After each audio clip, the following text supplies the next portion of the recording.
daghan nga bulanon. Adunay mapait nga sugilanon, mga hitabo kaniadto sa among katigulangan, nagpabilin pa ang kahapdos hangtod karon. Sugilanon nga dili mahikalimtan, ang kaagi sa atong mga apuhan.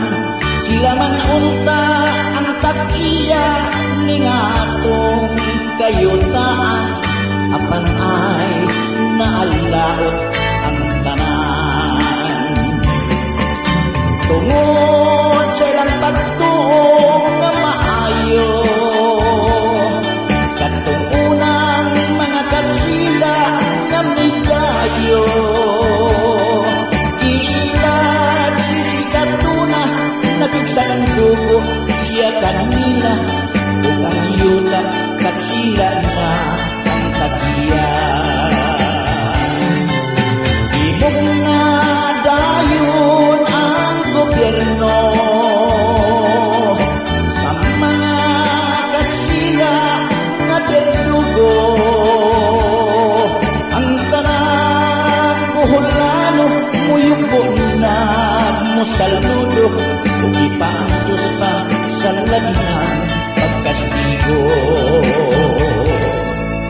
Ibait ko natong apalandungon ang kahintang nila sa kagahapon,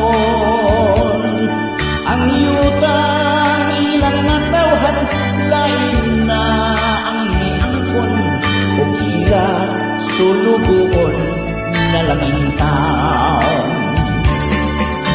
Mao nga sila kuhoy dili mapasol sa iya kanhing nga pagsukol. Siya ang unang nga nabantok o giilang nga insurrection, ikaintapan sa mga Espanyol. Gihilom lang ing maong sugilanon, kay bulanon man lagi nga maigugon,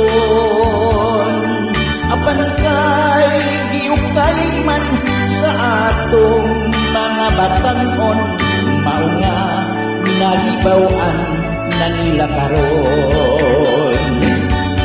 Mapait natong